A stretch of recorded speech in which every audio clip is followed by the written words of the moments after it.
Praise the lord. ఈరోజు వాక్యాంశము గలతీ పత్రిక 2వ అధ్యాయం 10వ వచనం.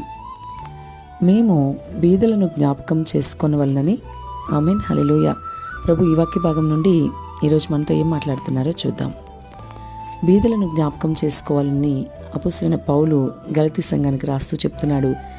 ఆ గలతీ సంఘానికనే కాదు కానీ ఈరోజు మనందరితో కూడా ప్రభు మాట్లాడుతున్నారు కదా. మరి బీదలను జ్ఞాపకం చేసుకునే వారంగా మనం ఉండాలి. మన చుట్టూ అనేక మంది బీదలు ఉన్నారు. కనీసం తినడానికి ఆహారం కూడా లేని స్థితిలో, మరి కట్టుకోవడానికి వస్త్రాలు కూడా లేని స్థితిలో అనేక మంది బీదలు ఉన్నారు.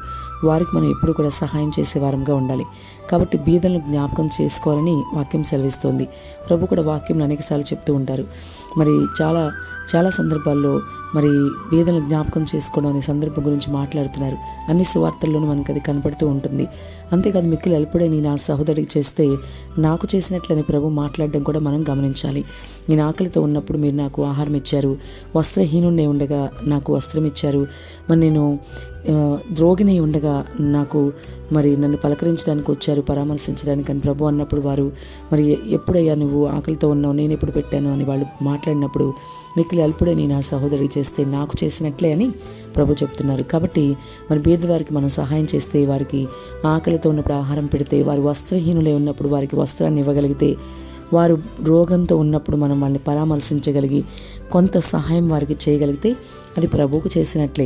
మరి ఆలోచించు మిత్రమా, ఇంతవరకు నీ పరిస్థితి ఎలా ఉంది? సహోదరుడా, నీవు బీదలకు సహాయం చేసే స్థితిలో లేవేమో. కొంతమందికి బీదలంటే అస్సలు ఇష్టపడరు, క్రైస్తవులైనప్పటికీ కూడా. క్రీస్తు ఉన్నట్లుగా మనం ఉండాలి. క్రీస్తు బీదలకు సహాయం చేయమని చెప్పాడు. కానీ మరి ఈరోజు నీ పరిస్థితి ఎలా ఉంది? ఒకసారి ఆలోచించు. మరి బీదలకు ఏ విషయంలో సహాయం చేస్తున్నావా? ఒకవేళ చేయలేని వానిగా నువ్వు ఇంతవరకు ఉంటే గనక ఇప్పుడే నువ్వు మారవలసిన అవసరం ఉంది. ఈ వాక్య భాగం నిన్ను సమీపిస్తుంది అనగా ప్రభు నీతో మాట్లాడుతున్న ఈ సందర్భంలో నువ్వు మారవలసిన అవసరం ఉంది. ఒకసారి ఆలోచించు.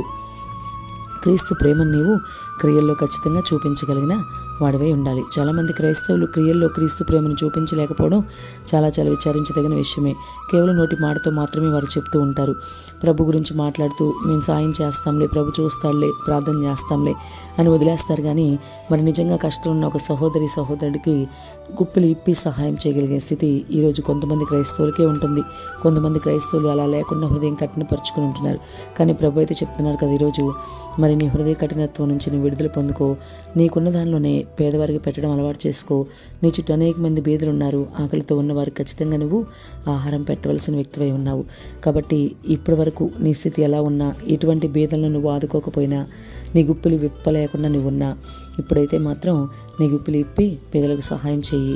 నీకున్న దానిలోనే కొంచెం మరి పేదలకు ఇవ్వు. వారి పట్ల నీవు జాలి కలిగి ప్రవర్తించు. వారికి స్వార్థ ప్రకటించు. ఇంకా క్రీస్తు ప్రేమను క్రియల్లో చూపించు. నీకు తోచినంత సహాయం వారికి చెయ్యి. నువ్వు గుప్పిలు ఇప్పితేనే ప్రభు నిన్ను ఆశీర్వదిస్తాడు.